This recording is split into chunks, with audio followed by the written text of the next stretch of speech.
शादी के 1 साल तक मेरा पति मुझे छुआ नहीं। इसके बाद जो हुआ उसने मुझे हिलाकर रख दिया। इस बात से बिल्कुल भी इनकार नहीं किया जा सकता है कि परिवार में लड़की के पैदा होते ही उसे शादी का सही मतलब सिखा दिया जाता है।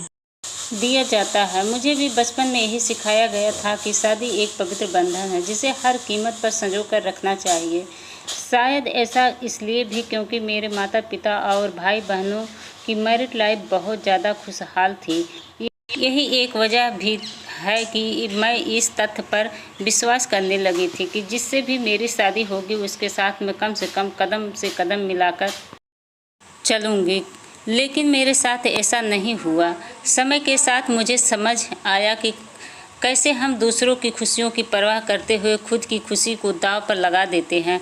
दरअसल जब मेरी शादी हुई तो उस समय मैं केवल 26 साल की थी। अपनी शादी को लेकर मैं बहुत ज़्यादा एक्साइटेड थी। ऐसा इसलिए क्योंकि मुझे यकीन था कि मेरे माता पिता की तरह मेरा वैवाहिक जीवन भी काफ़ी अच्छा होगा। उन्होंने मेरे लिए एकदम सही इंसान चुना होगा जो मुझे हमेशा खुश रखेगा। लेकिन मैं नहीं जानती थी कि मेरी किस्मत में कुछ और ही लिखा था।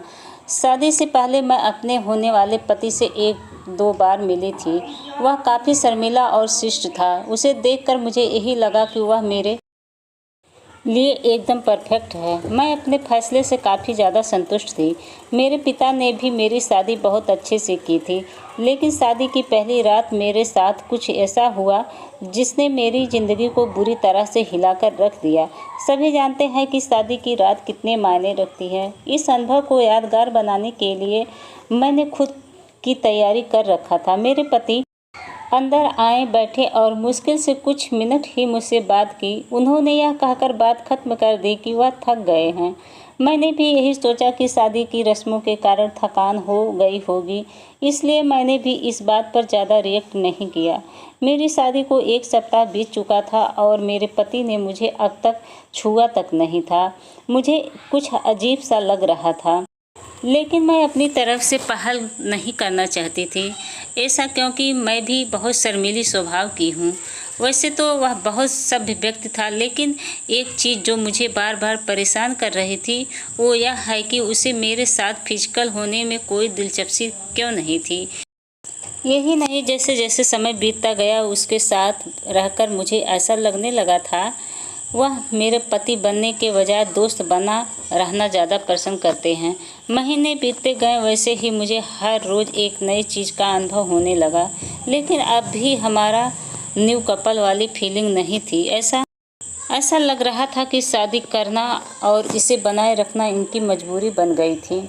मैंने कभी उनसे शिकायत नहीं की, इसलिए क्योंकि वे बेहद नेक दिल और दयालु इंसान थे। मुझे उनके साथ किसी तरह की कोई दिक्कत नहीं थी। लेकिन इसके बाद भी मुझे लगता था कि मेरी शादी में कुछ कमी थी। हमारी शादी को 1 साल बीत गया और हमारे बीच छोटी सी बात को लेकर झगड़ा हो गया, जो वास्तव में गंभीर लड़ाई में बदल गया। मेरे मन में गुस्सा था तो मैंने कह दिया कि मैं एक पति के लिए तरस रही हूँ जो मुझे कभी नहीं मिला। जैसे ही मैंने ये शब्द बोले, मेरा पति एकदम से चुप हो गया और बिस्तर के किनारे पर जाकर बैठ गया। मैंने जब उन्हें रोता हुआ देखा तो मैं चुप हो गई। मैं दंग रह गई। ऐसा इसलिए क्योंकि मैंने आज तक उन्हें मेरे सामने कभी इतना कमज़ोर होते नहीं देखा था। हाँ, मैंने उन्हें परेशान देखा तो दिलासा दिया। तभी उन्होंने मुझसे माफ़ी मांगी और कहा कि उनका इरादा मुझे चोट पहुंचाने का बिल्कुल भी नहीं था, लेकिन उन्हें महिलाएं पसंद नहीं हैं। मैं कांपते हुए अपनी जगह पर खड़ी हो गई। उन्होंने कबूल किया कि वह समलैंगिक है। मैं कुछ समझ नहीं पा रही थी। मैंने फिर पूछा कि आप समलैंगिक हैं? तो उसने मेरी तरफ देखा और कुछ नहीं कहा।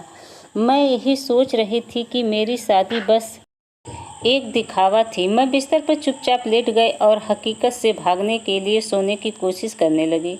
लेकिन मैं अच्छे से जानती थी कि यह सपना नहीं, मेरे पति पुरुष को पसंद करते हैं। मुझे यह बात हर हालत स्वीकारनी थी। लेकिन इस दौरान मेरी अपनी खुशी का क्या? मैंने अपनी खुशी की परवाह न किए बगैर उनके साथ जीवन भर शादी का ढोंग रचाने का फैसला किया। हालांकि मुझे धोखा देने के लिए उन्होंने मुझसे माफ़ी मांगी।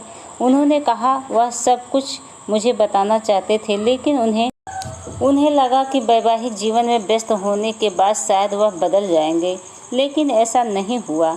हमने फैसला किया कि अब ऐसा नहीं चल सकता, हमें किसी न किसी निष्कर्ष पर तो पहुंचना ही था। ऐसे में हमने तलाक की अर्जी दायर की, जिसकी वजह से हमारे परिवार के बीच संबंध खराब हो गए, लेकिन मेरे और मेरे पति के बीच दोस्त के रूप में रिश्ता बहुत मजबूत हो गया था। तो दोस्तों, आज की हमारी ये कहानी आप लोगों को कैसी लगी? अगर हमारी कहानी आप लोगों को अच्छी लगी होगी तो हमारे चैनल को लाइक कीजिएगा, सब्सक्राइब कीजिएगा और हाँ, कमेंट करके ज़रूर बताइएगा कि ये कहानी आप लोगों को कैसी